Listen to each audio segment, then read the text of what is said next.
So welcome guys. I don't know. I guess I'll start it because usually Chris starts it, but I don't know where he's at.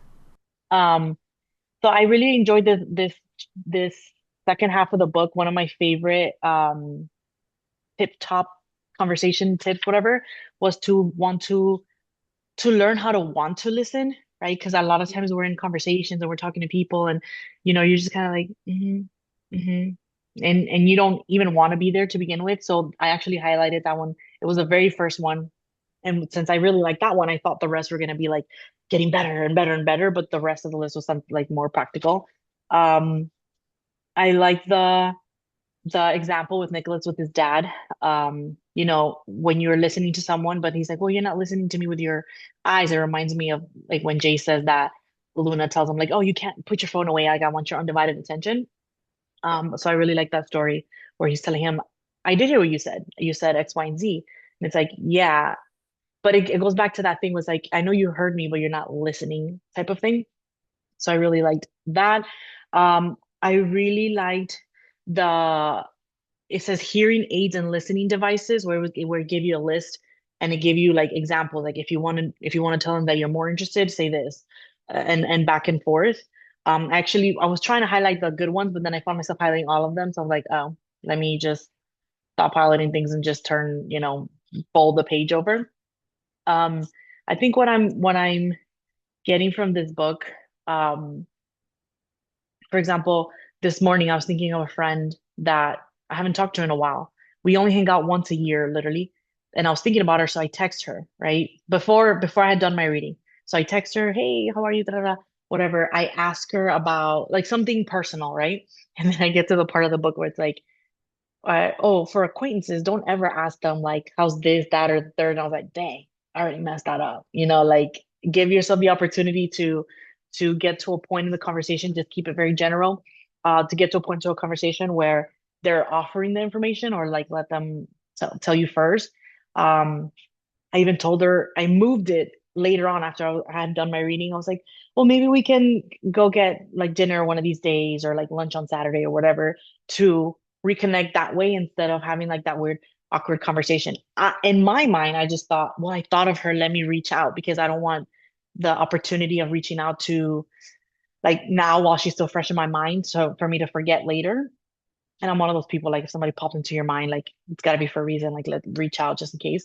So yeah, I'm really liking it. I had just started reading The Fumbling the Conversation Ball. Oh, my other favorite thing is the yarn ball game. Love that. Start a conversation, throw the yarn, ask them a question, they hold it, throw it to somebody else. That was like one of my favorite things. And I could just imagine it in my head becoming like this giant web until everyone is part of the conversation and the whole premise behind it, which is like you have to listen because if somebody throws you the yarn and you're like, what did you say? Well, you just kind of ruin the game type thing. But yeah, I'm really liking it. We used to play that game in corporate America where they used to give you like a ball of some either a ball or something, then you basically toss it to the next person. They would take some person down one by one, and then they're trying to show you how like one person calls out is not now you have less people to answer the phones or do that thing. So it's always something seems like the same game, just practice a little bit differently. Um, anyway, so I'll jump in. So I agree with you, Lola, on this. It's a little bit more, I felt like, I think I said this last time. I think the books that we've been reading lately have been more of like a reminder of things that we haven't been practicing the way that maybe we should be practicing them and little reminders about how to make either ourselves and our work or whatever we're looking to do better. But I felt like these 75 pages were more or less something that is just reminders of things that you could do, little small things. A long time ago, a friend used to say to me, like, if you don't know what to say in a group, ask them if they ride a bike, because it's like it will help kind of like get the conversation going because most people ride a bike and most people or have at least. And it gets a conversation going of some sorts. But I did just mark two things that I thought were that stood out to me. So when the hearing aids and listening devices, I thought she said he says well, she says the biggest block to personal conversation is one man's inability to listen intelligently, understandingly, and skillfully to another person. And then it says psychoanalysts, for example, earn a living by listening and providing responses that validate the other person. So it's obviously that people don't listen to the conversation, and like you just said, Lola, they wasn't listening with your eyes. Obviously, body language and everything can kind of go into all that. So those are things that stood out to me for that one. And then I loved it at the chapter 9 when he talks about the crimes and misdemeanors, and they talk about all the different people that come into the conversation and people that can hijack it. I thought that actually was written really, really well. And so she had me laughing throughout that whole thing. And I was trying to see where I fit in. I think I'm a culprit for at least one of these things, at least once, every once in a while. So I think that maybe we can all say the same thing. But I too like the little reminders about the things that we should be doing. And I'm getting better. I had a conversation in the elevator this week, so I was very excited, and it went pretty well for all 4 floors. So I'm trying to get better at that. But yeah, so this book has done me good so far. It has been a fun one. And from last week, so one of the things they talked about in the very first section, which I have implemented, and it is kind of funny. As so Crystal's been recovering here from getting her gallbladder removed on Friday. So when I've been running to the grocery store and a few other things here that, normally we do together, or whatever, I have found myself just randomly smiling at strangers and making the eye contact, doing that sort of a thing. And the reactions have been everything from just a nice, polite smile and a nod back to kind of like just they quickly look away. They're not quite expecting it or whatever. But, just what can we do to humanize everybody? And I think that I love this, and just how where you never know when you make connection with somebody what's going to come from it, good, bad, or indifferent. So open the doors, close them quick if you need to. But if it's a good door to open, good, continue it. But yes, from this section here, I think the practicality. This is sort of a book that I would love to make all of the kids in high school read this thing. Like, here's how you're going to converse with adults. It's fine. Nobody's going to bite you. Like, it's you're not going to eat your head. Like, it is so practical, and just the applications of this, and you can see it. Like, and I want to make my 13-year-old nephew read this, because it's like he was such an active little kid, and he has just started to clam up, and it's just like, all right, so what's going like, but how do we get him out of his shell? And I think it's a little too dense maybe for him to truly pick up on it, but I think just some of this practical stuff. So it's like I'm trying to think of things that I can help with him on this one. But yeah, to your point of the crimes and misdemeanors, there are, and like she even called it out at the beginning, a lot of times the worst culprit of this is the one in the mirror. And as she's going through each one of these, which I thought the way she wrote it was, to me, I found it kind of goofy and annoying, honestly. But at the same point, like I get the message she was trying to get across, but being very mindful of whether it's the over talking, the one upping, it's the brag, all those different things. Like at one point or another, maybe not to the highest degree that she's describing, but you can resemble some of yourself in each one of the things she's describing. And I think back to prior conversations where it's like, oh yeah, maybe that was perceived this way. Or, one of the things that, through the years I've always tried to work is that as you're trying to find commonality and common grounds with people to try and, people do business they know, like, and trust. And how do you know and like somebody? Do you have similar interests? And so a lot of the questions are asking, and I found myself, all right, am I being that rapid fire FBI interrogator right out of the chute on certain things? Am I one-upping something with a conversation unintentionally with like, oh, I spent time over here. Awesome. I did that same trip too. Or it's like where I'm looking at it as, oh yeah, we have something in common. Are they seeing it as great? I was there. So like, but just being mindful of that. So it's caused that chapter really caused a lot of reflection to think back on, all right, look at some of these different conversations. I do think one of the most important things, and I love the out as she's talking about, because I've got a couple clients like this here too, that will come in and they just think their life is the coolest thing in the world. It's obnoxious. We have tried everything we possibly can to get them signed up on auto pay because we don't need them coming in once a month to write us a check, like, because they're going to take up 20 minutes of time talking about nothing. And so, what are these polite things? And I love it. Like, by the way, all right, I think she gave the example of somebody talking about their golf game, and they're going through detail of the 12th hole and the 13th. By the way, I've got this budget meeting I've got to get back to in a couple minutes. So you're giving them that little out, like, okay, you will be polite enough to listen and see maybe this is going somewhere. But after they've talked about their 14th hole and you're like, this is not, I don't care about every stroke you've taken. All right, I got to get back to this budget meeting. Awesome, we can pick this up later. But using that tool of when somebody comes, we've had to come up with all sorts of things to try and like polite, nice. All right, here we go. But let's get them in and out as soon as possible because otherwise, this is going to just be a huge waste of everybody's time. And I think that is a very practical, polite, tactful way to approach that one. So I think out of this last chapter, that's the one. Oh, yeah, by the way, we've got this coming up. Give them that heads up. This is going to stop, go from there. And then also just being mindful of, as of running up on it, you don't just want to talk forever. Give other people the floor. So with that, thank you. This is awesome. I've always said this is one of my favorite things every week. Keep it going. Book club. Yes. All right. I don't know. There you go. Is the angel going next? Because she has like an angel halo over her Yeah, the sun. Yeah. head. I'll be quick. I did fall asleep through half of our listening last night. Oh, But I do like the practicality of everything. I love the example. Well, some of the examples, some of them I just think are plain silly. But I do like where she talked about it just kind of made me think back to how, right, being intentional of think about it before you turn the door handle. That part there where she was like, be prepared to have the conversations. And so I just thought that was a good tip as we, whether we're going to work to have conversations with clients or employees, or we are going to go to the grocery store.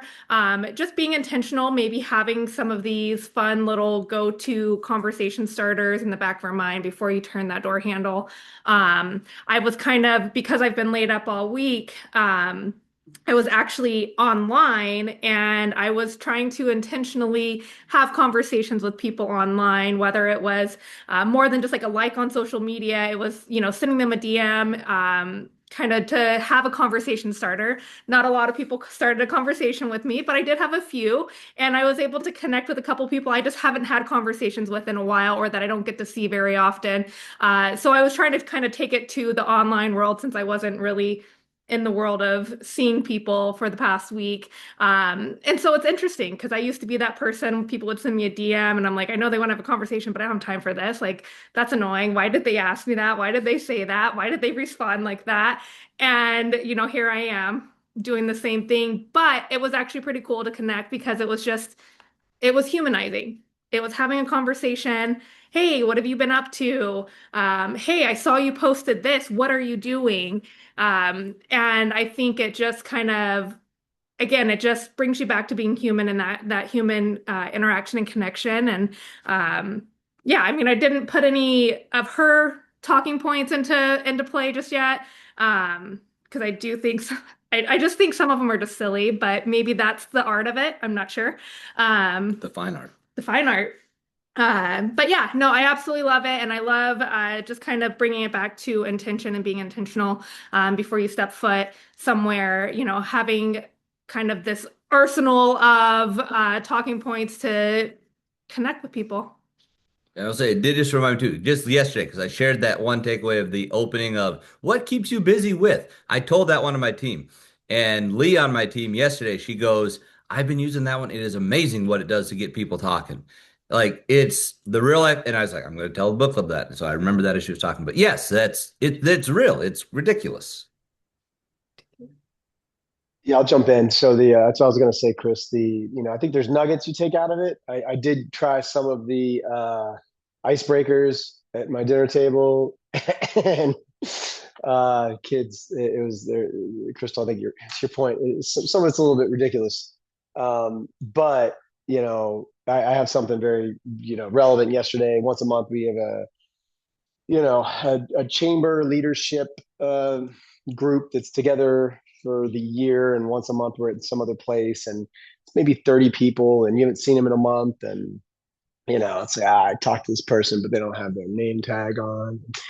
It's very easy. Like, so what keeps you busy outside of our monthly chamber meetings? What keeps you busy outside? That is a nice little like, that's an easy one to put in the quiver and fire off that is very relevant. And what keeps you busy outside of waiting in this line or on waiting for a faster elevator or whatever. So and then the theory of like assuming the burden, like yep, just kind of go into it knowing or I guess just being aware, because I, do a lot of like, we've all been in, lunches, or you're standing around the chicken and salad at a buffet and you're sitting at a table for some type of event, and just assuming the burden, knowing everybody else is, maybe they're there with three people and they're looking for their safety person. Um, and just there's a couple nice nuggets, I think, that you can slide in there. And I think it was because the family question is always a little dicey. And I like the phrase of, tell me about your family or something, as opposed to, are you married? Do you have kids? Do you have, and so again, some of it a little kind of cheesy, over the top, but like with everything, there's some really, really good, simple takeaways. And we've been doing this at the, anybody who has, has kids, or, especially as they get older, teenagers, you do not ask, how was your day? Like that is just a one-way ticket to like somebody replying stop on an SMS, like marketing it. Nope, no, fine. Okay, that's the same. So there's, these table topics. We have a little thing we pull out, and it's like, what was the funniest thing that happened today? And, we try to do it pretty regularly, just everybody go around, forces you to say something, but it's very much in this vein, that you're asking something that is open ended, just like in any sales or interaction. You want it to be open ended, and you want them to have to think. But I like the kind of the guardrails that this includes, where you're giving them an out to not feel pigeonholed by how are the kids, like acquaintances you haven't seen in a year or whatever. So how is that? Did so and so get into college?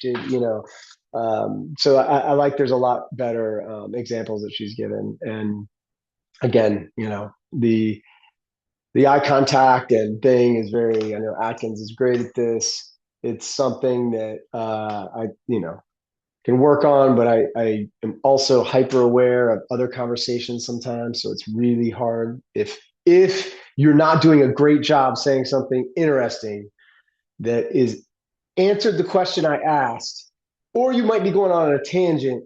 Man, over here, there is a really something that I did want to hear about and I did want to follow up on.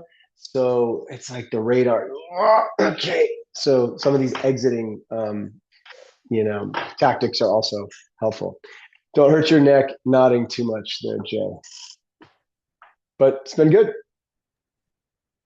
Let me just say something really quick about that graceful exit, because you and Chris both said something about that, right? She's giving you a polite out.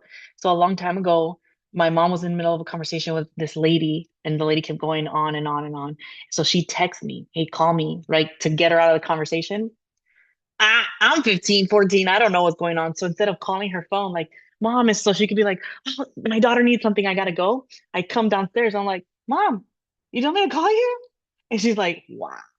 And then so she had to stay there for like another 30 minutes. And she comes upstairs. She's like, "I told you to call my phone." I'm like, "You just said call." So I just called your name out. She was so annoyed with me. And then the other thing that Chris had said about the polite not Chris Crystal, about starting stuff on the internet. I have a friend, Joe. We don't text often. We're not texters. We call really quick. That's it, right? I've said it on here multiple times that when I text, it's usually just quick, like, "Hey, I need XYZ." I'm not like in conversations too long. But she, and I know she's the same way, but she is always starting like little conversation. "Hey, Lola, how are you? How you been?" Da, da, da. And I'm like, "Good," but I know she wants something, right? So when she finally gets to whatever she wants, or inviting me wherever she wants me to go, she like abruptly ends the conversation like I'm the one like annoying her, or like reaching out to her for something. She's like, "Yeah, well, it was great catching up. I'll see you at the thing. Bye." And I'm like, "Bye, Jill." Okay. So I just thought it was so funny because, to me, taking it back to social media or texting, whatever, it could or may not read the same. Because if someone is like me, where I'm like the type of texter, like, if you want a conversation, like, call me or voice note me, that's what I do. But if you're texting me, just text me the thing. Like, "Hey, Lola, I need XYZ." That's it. Because that's what texting's for. Like, get it to me quicker. But I just I thought it will was funny, reminding me of those. I will add, Chris, that that's something very relevant you mentioned. We have hyper local small business. People come in, they have kids, they have family, or maybe, and there's this one family. We have a small front desk area, one office, and then it's all open. And we have one family that is, and I'm trying to work with my staff on this. They're amazing. Both parents, they're like the poster child of referrals for our business, but also they're there a lot because their kids always train there, and he sits in the one spot, and he's always at the front desk, always talking. Like, and my front desk staff super personable, and I'm like, when I'm in there, like, hey, so how we're working on strategies to, like, again, they're great paying customers, we love them, but also he cannot do 90 minutes of conversation every single day, whether it's his kid, one kid training, another kid training, and he's just at the front desk talking about his protein intake that day, or whatever it may be, like talking to the girls, the coaches, whatever. So we are always trying to figure out the strategic way to there's nowhere to go. Office is busy, but we got calls to make, things to do. So I'm hoping there's tactical, repeated guest exit strategies that we can incorporate here from this book.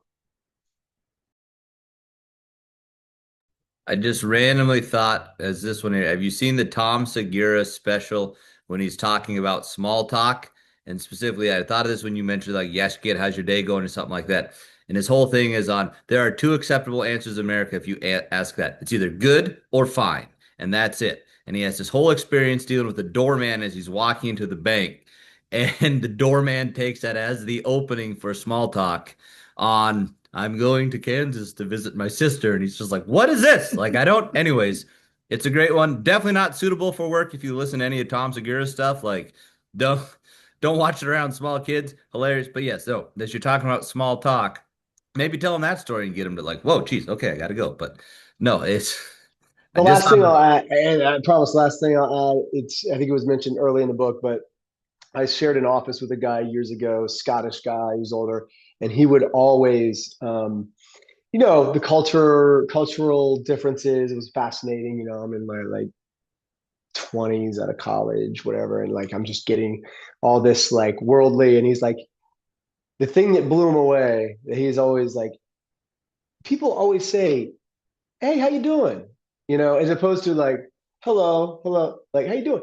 Oh, stopped and they got off sideways. And then they just walk by. They don't want to know how I'm doing, I'm like, yeah, that's kind of a greeting, but they don't really, just culturally, it's very different too. Like, he could not get past the questions in passing, that he would start to make very intentional answers. And how you been? Or, hey, how's it going? Well, it's been a rough morning. And it was like, oh, that is true. I did not. That's just kind of culturally what we do, as opposed to good morning. Hey, good to see you. Whatever. I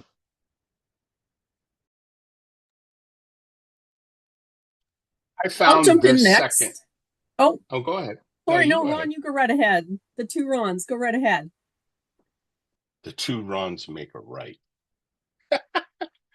Um, anyway, Crystal, I'm glad you're feeling better. That's good.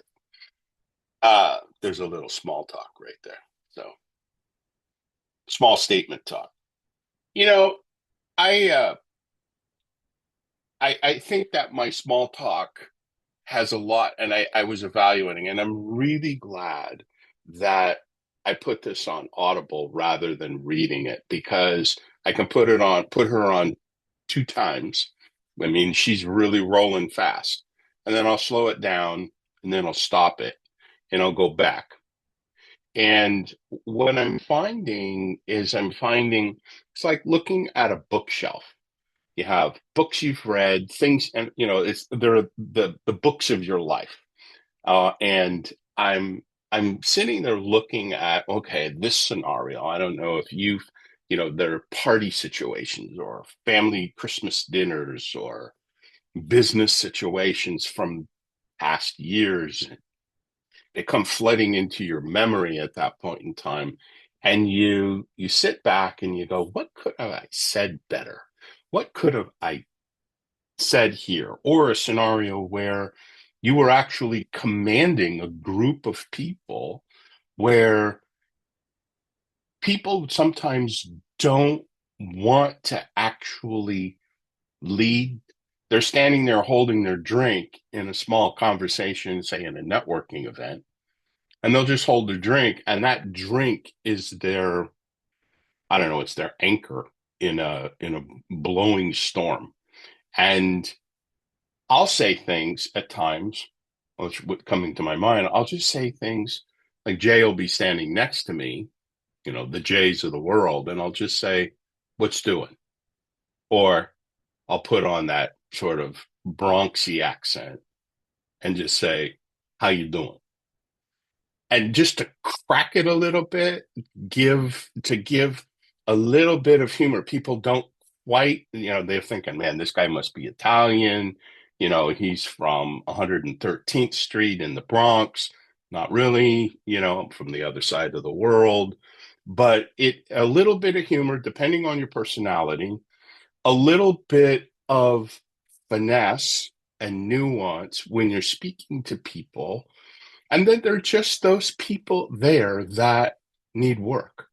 And so I was able to categorize this, but some of my the thoughts that came up was especially the crimes and misdemeanors, the FBI interrogatory questions, especially if you're in a networking and you're with an attorney. I mean, it could be a civil litigator, it could be a criminal defense person, it could be, and if you, depending on how the conversation goes, you can actually get caught up into their vortex because they're actually living the level of conversational life with you in that conversation. So there's a certain amount of, no lawyer jokes here, but you have to actually take command of whether you are going to continue the conversation or move to the next person, in terms of tactics. But those kinds of the FBI tactics sometimes grate me. I don't necessarily show it on my face. I have to actually sit into that and be very patient with them, because I start going into that judging aspect of, they're really not interested in me. They're just asking. They're in their conversational role that they really don't know that, they're actually living out. Um, I I think that elevator conversation, um, I have engaged in it from time to time. I mean, where it goes, I don't know what your experience of elevator conversation really, if you're in Manhattan and, you've got probably less than 10 minutes or 10 seconds, depending on how far up into the elevator shaft you're going, to really begin to start a conversation. I've not found that to be ultra productive. I was at an American Bankers Conference years ago, and George Will was the keynote speaker, the ABC editorialist, the guy with the bow tie and the little cute haircut and suit. And he got on the elevator with me. We were the only ones. And I just said, "How you doing, George?" And just kept it at that particular level. And we actually, probably the one conversation, it went into geopolitics at that point in time. I mean, he actually was just standing there holding the door open. It's dinging and dinging and dinging. Like, let me go. I got to get to the next floor. So there are times where you can, but I see this book as an opportunity for me to take great stock, great inventory, and to go into those aspects and look at this scenario and look at this scenario in this conversational, um, previous time in my life, and to say, how can you just make this better? How can you actually sharpen that tool, your mouth, your brain, your heart, and be able to speak into people, be able to extract information, not in a interrogatory manner, but in a winsome way. Ask questions once they get started, simple questions like, why? How come? Tell me more about that. And not to be, an on-site psychotherapist or clinical psychologist, but I mean, just to be able to ask them questions to begin to get the engine started conversationally so that you have a place to go with it, whether it's business or it's fun or sports or what have you. But I'm glad I put this on Audible. It's giving me an opportunity to reflect deeply into it. So good stuff.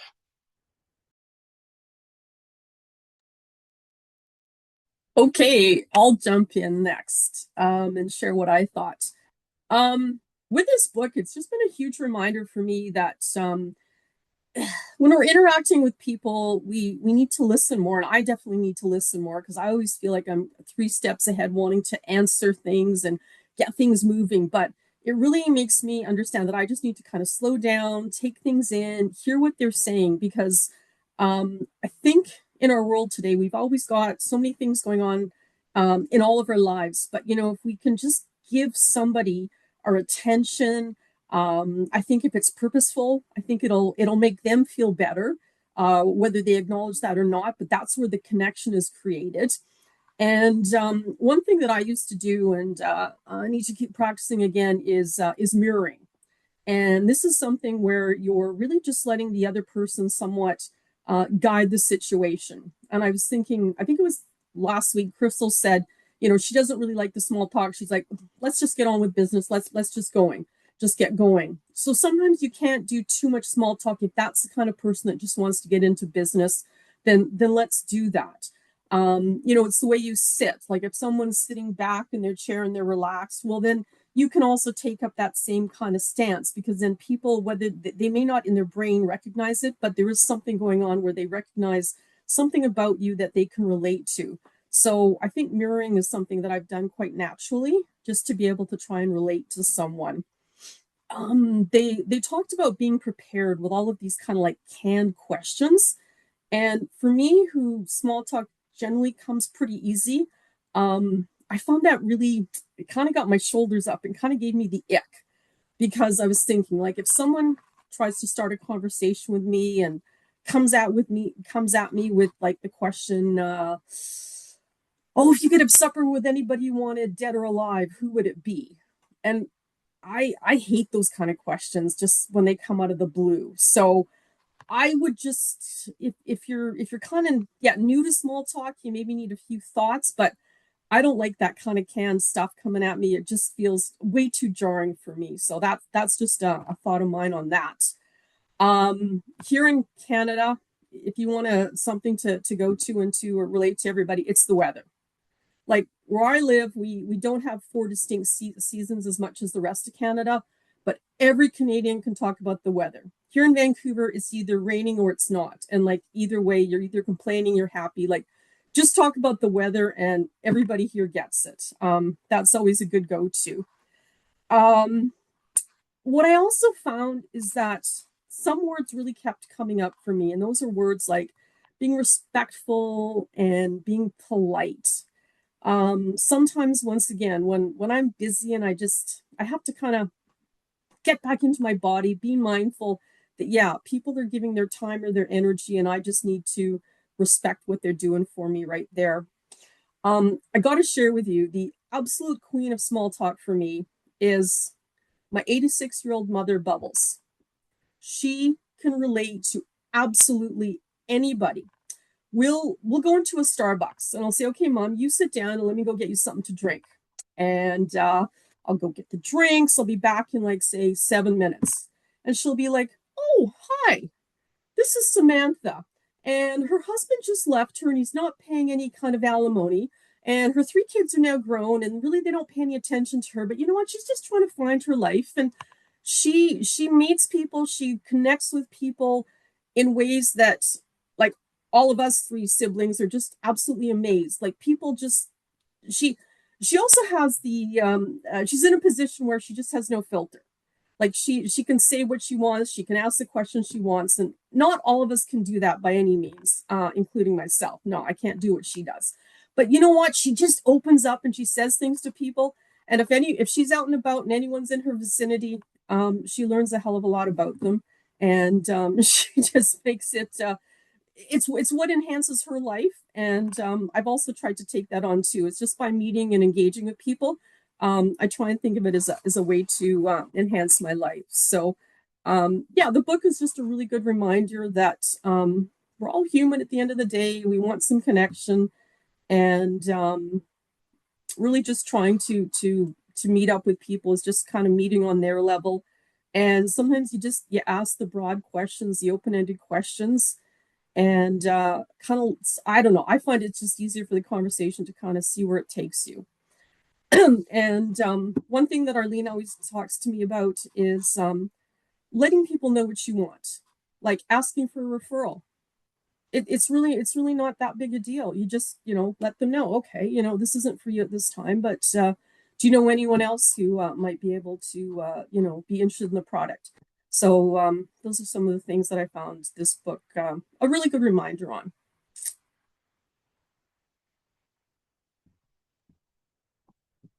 All right, I'm new and I haven't read as much as you guys have read. So I bought the book yesterday on my phone, which I hate to read on my phone, but I knew it wouldn't get here on time. So I think I'm like on page 100, but that's on my phone. So I have no idea what page normal would be on a normal book. But It's pretty close to the same, Catherine.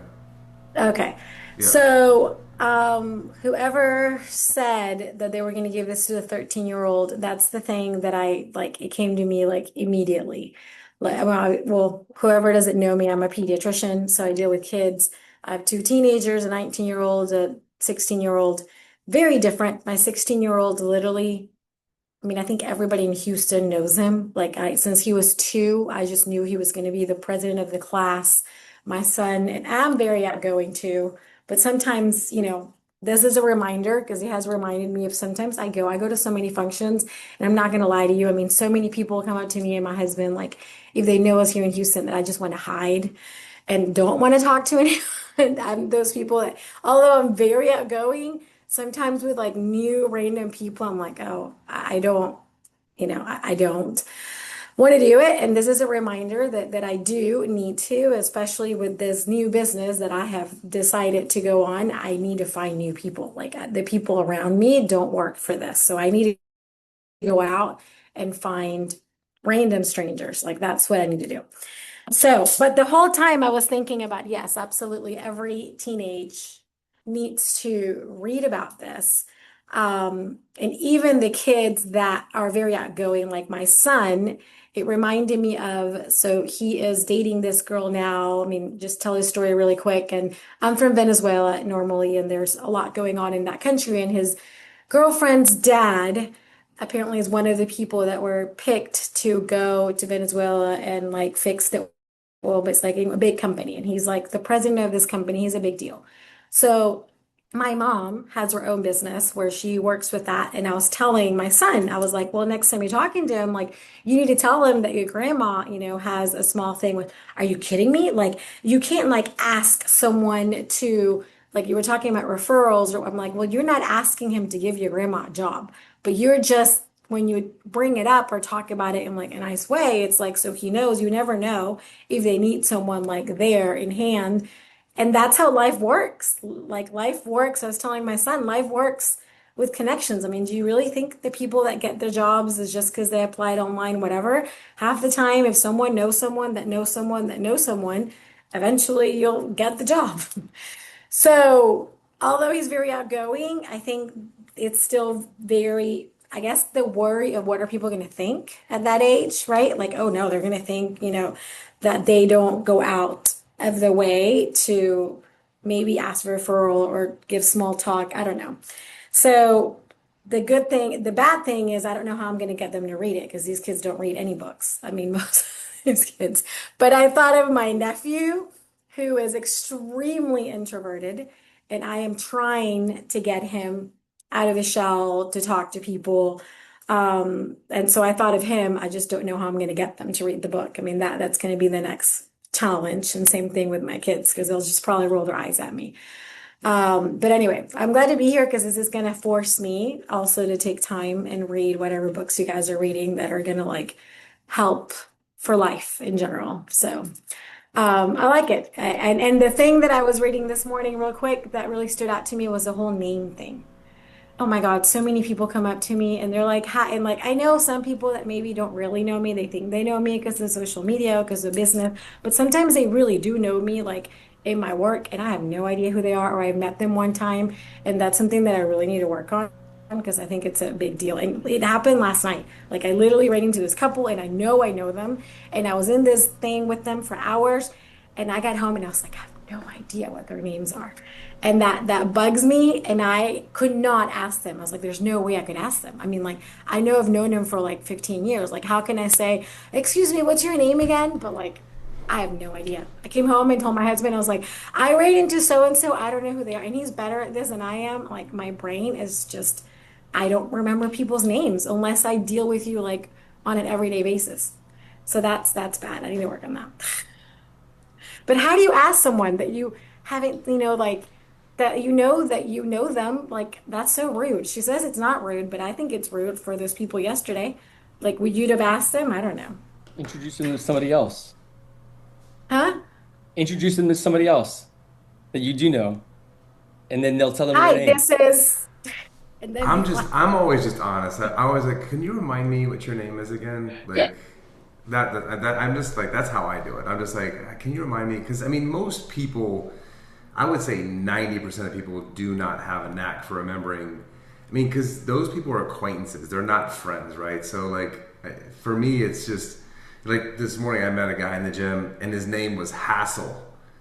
And he was like, like, I like to hassle people. And I was like, oh, I can remember that. And the other guy, his friend was Robert, and he looked just like my friend Robert. So I was like, I'll never forget their names because of Hassel and Robert, right? Association. And I'm trying to get better at it too because I suck. I'm really, really bad at it as well. But I just politely say, hey, remind me of your name again.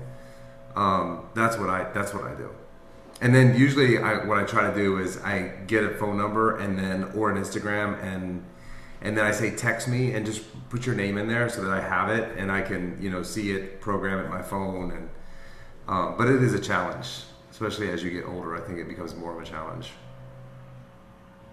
yep.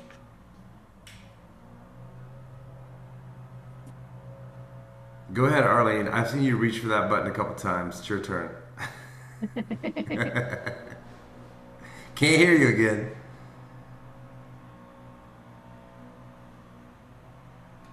Nope. Nothing. Nothing. All right, I'm gonna go, Arlene. You get it fixed. You can finish today. All right, try to get it to work. You can interrupt me when you get it working. So, like a lot of you, I agree. Some of the icebreakers or questions, they do drive me a little crazy. I just feel like they were to fill the book a little bit because it's not something that I would ever say or ask. I also don't agree with asking people what they do for a living. For me, this is, I feel like there's so many people that want to talk about what they do because no one really cares about what they do, especially at their home or their friends, or people are not asking questions. But the way I do it is, I feel a little differently. Like yesterday, I met with a guy in the mortgage business, and but I brought him into my financial services company. But the way I connected with him was like, how did you initially get into that business? Like, tell me the story.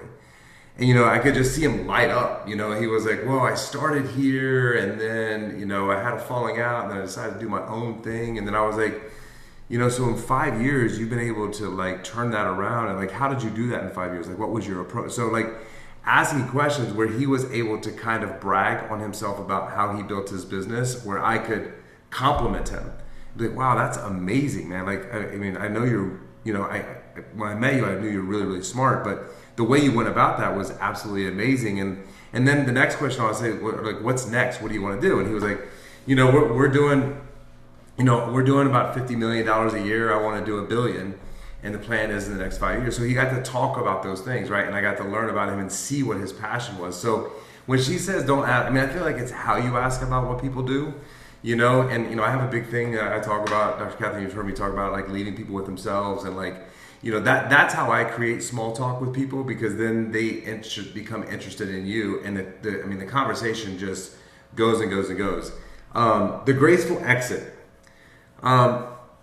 This one has always been a struggle for me because I always feel bad, and the conversation just keeps, going. And I remember when she said that I messed up. Like, I got away from the conversation finally, thank God, in my head. And I was like it was at a mega meeting, and I was like, I need to go talk to somebody in the exhibit area. And I really was going to, and then I got stopped like 2 more times, and I could see that person glaring at me that I just left that conversation with, like, oh, you had to go so fast, and here you are talking to somebody else, but it wasn't intentional, right? So it's like, next time I'm gonna say, hey, I'll be right back, I need to go over here, so that I kind of fulfill my word and not have that glare stare on top of me. And I felt bad, and even to the point where I went back, I was like, man, I couldn't even get there. Like, this person stopped, like almost making an excuse, but what I was saying to them is the conversation I was having with you was not as important, but I was able to get into another conversation with somebody else. So I think that graceful exit is important. And then what Darren talks about, I mean, he is the master of listening to like 7 different conversations, and he's taught me how to do this bad habit. And so a lot of times I do that, and I try really not to, because when somebody does it to me, like Darren, it really irritates me a little bit. So I try not to do it, but I must be more interesting. But I'm like Darren. Like, if I hear something more interesting over here and I'm kind of done with this conversation, it's really hard for me to pull myself into that conversation, because I'm just like, man, I'm being really rude right now. I don't really care what this person's saying, but there's a conversation over there that I think I'm missing something, and I have FOMO, and I want to go over and have that conversation. So it's just the way my brain works, but it's just figuring that out, I think, is something I still need to work on. And then something that I hate, and I have a partner in a business that does this all the time, is when someone keeps their phone on the table during a lunch or a meeting, and if it buzzes, they'll pick it up and get on it.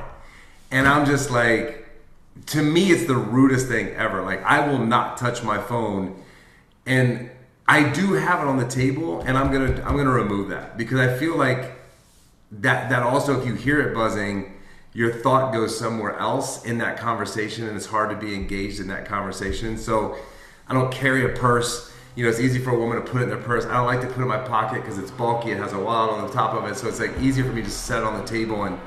But I'm gonna start putting it in my pocket, because I feel like it's better for the conversation. Even yesterday, we both did look at our phones, but they were there, right? They were on the table, and I feel like they were a distraction. So I definitely, I'm gonna make that. And then I think my favorite part of the book right now is the misdemeanors that we commit. And I could see myself in all of those things. Like, at some points, like sometimes I'll interrupt when I shouldn't, because I have a thought. And the only reason a lot of times I interrupt is because I have so many things in my head. If I don't interrupt sometimes, I'm going to forget it. And I'm going to be like, I want to tell you something, but I do this with Lola all the time. We're talking about something, I'm like, shit.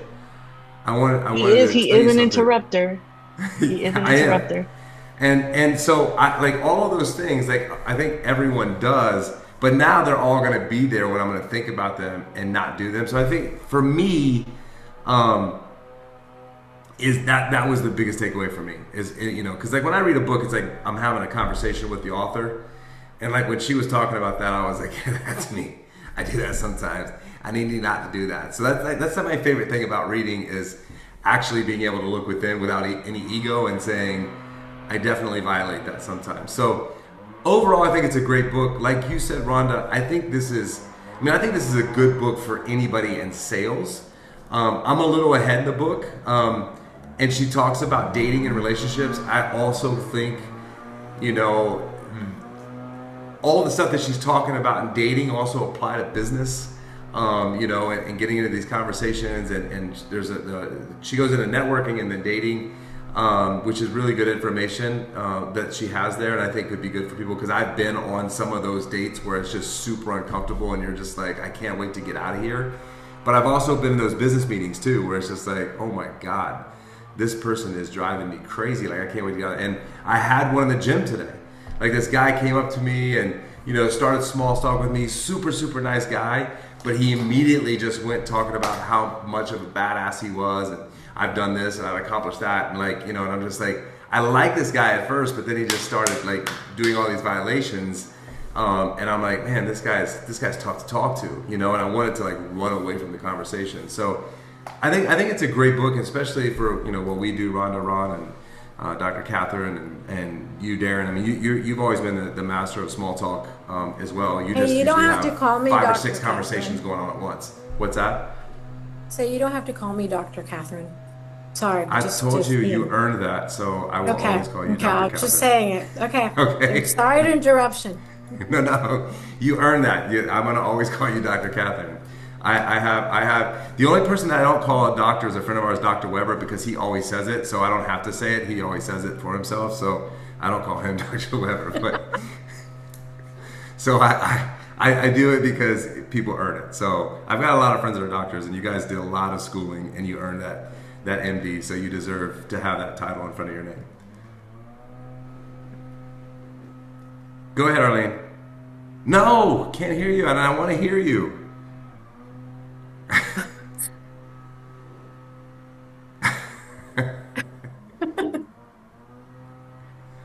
David, you're new. I don't know if you want to say anything or not. Glad to have you here.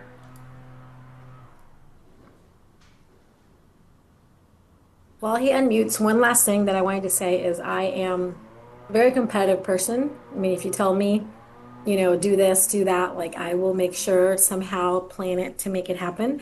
So I like the idea that she said to make it a task. And I just happened, they invited me to go to this networking event on Thursday, and I wasn't going to go. Now I'm going to go. Just because of, but I'm gonna go with like a number. Like she said, make it a task of you're gonna talk to five, whatever. So if I go with a number and say I'm going to have like real conversations with five people, I like that to make it a task because if I do that and I like, then I know I'm gonna do it. Like I'm not gonna come home until like I find five people to talk to. So I like that. I You think know, we it's can hear you, Arlene. when you go into it like that. Like today, I was in the gym and you know, I just had that energy. I was going to meet people, and immediately, like my wife walks in the gym, you know, 20 minutes after me, and I had five people standing around me, and she was just like, she walked in and she was like, "Wow, are we having a meeting in the gym?" And it just happened because that was my energy that I had, you know, that day. It started with that guy that he was standing there, and I was like, "Hey, you want to work in?" You know, because most people, you stand there and you want a piece of equipment, and they just look at, you know, they have their head down on their phone or whatever. And I'm always, hey, you want to work in? Like just being polite. He's like, oh, absolutely. And then we got into a conversation. And then as I'm walking by, these other three guys heard the conversation that him and I are having. And so having that open energy when you go into that, and really just like what she said, breaking the ice. I did that at an event last week. I just went up to people and said, tell me about your business. And, you know, when you do that, then people, because, you know, a lot of people are just like, you know, it's strangers, there's people in the room. And so I think if you go into that with an open heart and open mind, that I'm going to get into conversation with people and know what you're going to ask people, like whatever this event is, you know, and then people are surprised, you know, and what this guy told me today, he's like, I've seen you in the gym for a year, you know, like you're intimidating, you know, your presence is intimidating. And I just said, what about it's intimidating? He was like, I don't know, like you're a good looking guy. I'm not gay, but you're a good looking guy. And you know, like, and I was just like, okay, but what about that is intimidating? He was like, I don't know, you just have a presence. And I was like, so like, that's why I always say, you know, hey, you want to work in, because I want people to know that I'm not intimidating. Like I'm down to earth, I'm humble, I'm just like you. And so that's when I went to that meeting last week. Like if I don't do that, dressed in a suit, people automatically are like, oh God, like who's this guy? Like, and I don't want people to feel that way. So, and you too, Dr. Catherine, like if people know you're a doctor, people are intimidated by that, right? Because you're smarter, you have more knowledge, you know, like people are intimidated. Smarter. But people think that, I know, right? but I mean, it's the way that I say it. No one's got an MD. I mean, right? 1% of the population has an MD. So getting an MD is not an easy thing to do. So I'm just saying, like, everyone carries a presence with them, like she's talking about in the book, and we have to lead with, you know, showing people who we are by opening our mouth and being open to have a conversation. Because if you're shy, people take that as you're stuck up or you're better than them or Right. you know, whatever, and you're just shy, you know. It's like I don't know how to get into a conversation with somebody, and it's like you know, once you're into the conversation, people are like, oh my God, you're so nice, you know, what a great guy, you know. So it's like that's I feel like we just have to open our mouths and know what we're gonna say. What does it say? I remember you telling me that, Chris.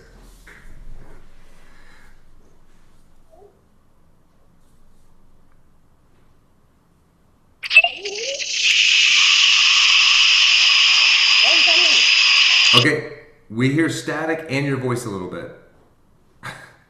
Maybe if you scream, we could understand what you're saying.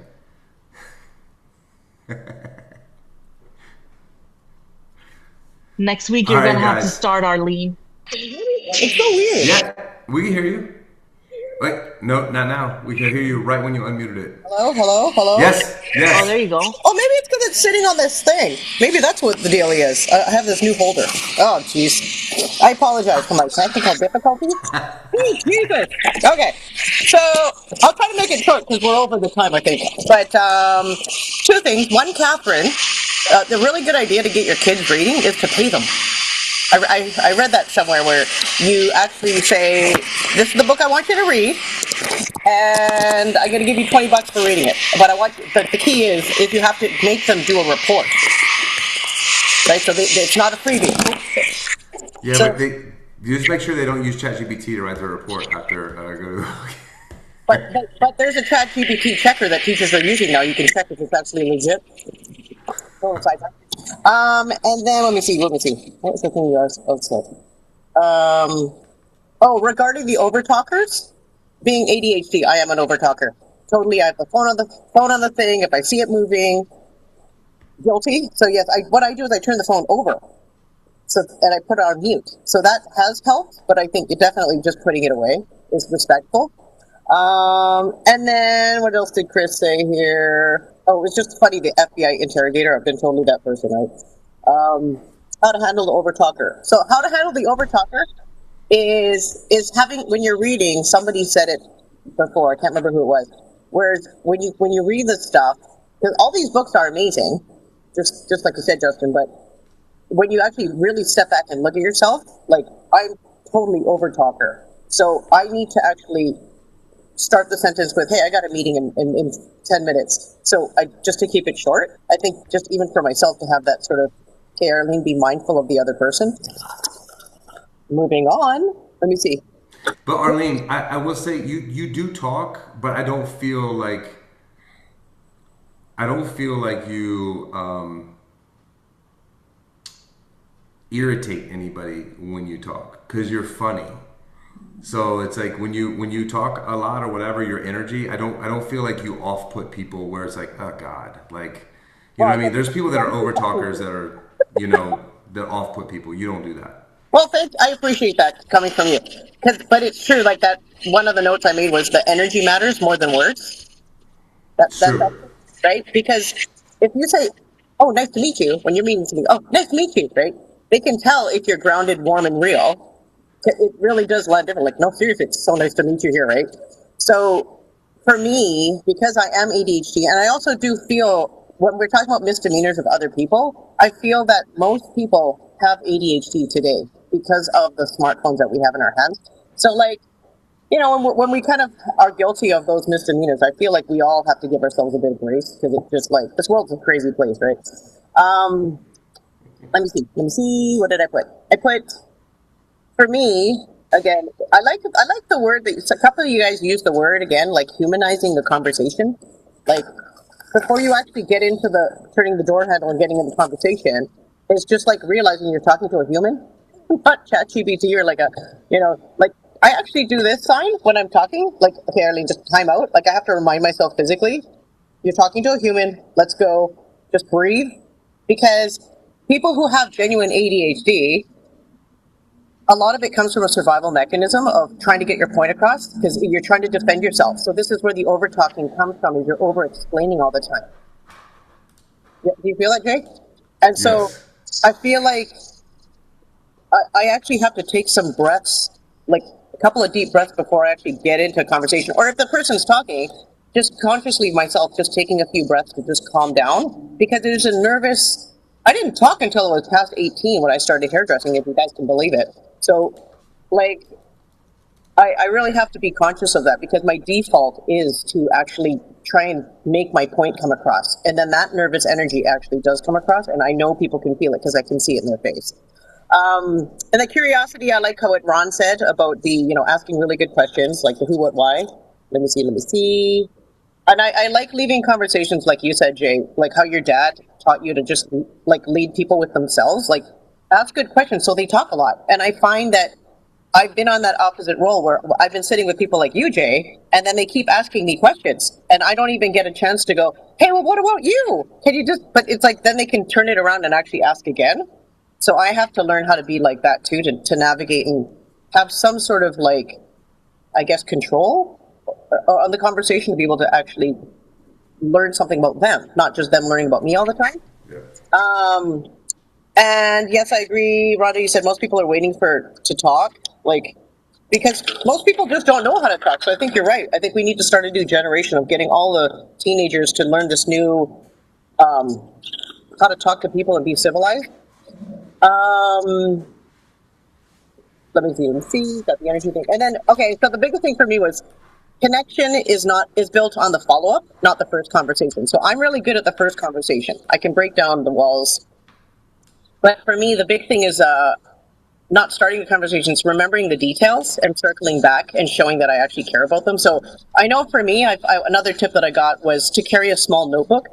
So I literally have these. I went to like Staples and I got these really cute little notebooks. And so if I'm with somebody and they're really interesting, I'll actually write their name down and then I'll write like a few points down, like met them at the whatever event, blah, blah, blah. And then I'll kind of like add it later to the text message that I usually get them to do when I'm with somebody. I'll say, oh, we should connect again, like whatever. So I have a twofold system that I need to be a little bit more consistent on. But like, I'll say if I meet Chris, I'll say, hey, Chris, give me your number. I want to can I ask you some questions later or whatever? And then Chris will give me his number. And then I'll do a selfie with Chris.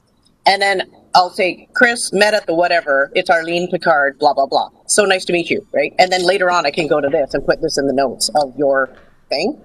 That's something I need to really work on, is the default of forgetting to do that.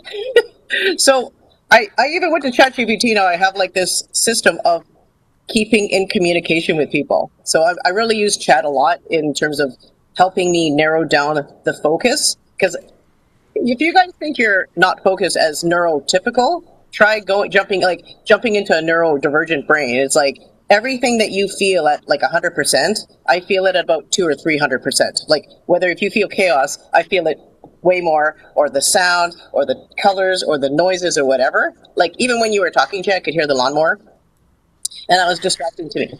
I'm like, wow, he must be getting his lawnmower. This is exciting. Like even though you're talking, I'm listening to your talk, but it's like that's a really loud lawnmower. Like it was actually a blower. Oh. Well, I'm glad that you're but they were cutting the yard. You were right. Yeah. But yeah, so that's it. Is for me, the real nutshell is being present, curious, and intentional.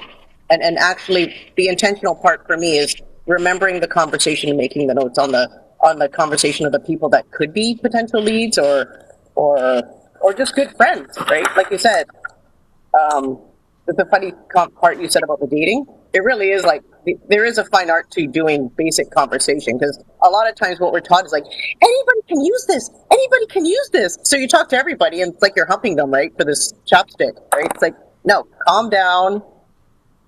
Let's just get to know them as normal humans and maybe meet up again online. So that's kind of my intention, is being better at my follow-ups. Taking notes. Awesome. Thank you, All right, guys, great call today. Hey, Dr. Catherine and Lola, can you guys stay on real quick? I want to, it's your meeting, and I need to ask Dr. Catherine a question real quick about something. So just next week, I think, is the last meeting on this book. Yep. And then we'll post, I guess maybe we'll do a poll or something to put the next book in the chat. I think and we have Facebook and everything. I thought we had the fear one. Oh yeah. My bad. The fear one. Yeah, that one. But that one is really short, like really tiny. Yeah. So we do have to pick like the next two. Okay, we'll pick next week. Okay, cool. Okay. Bye, guys. Bye, guys. Good seeing you guys.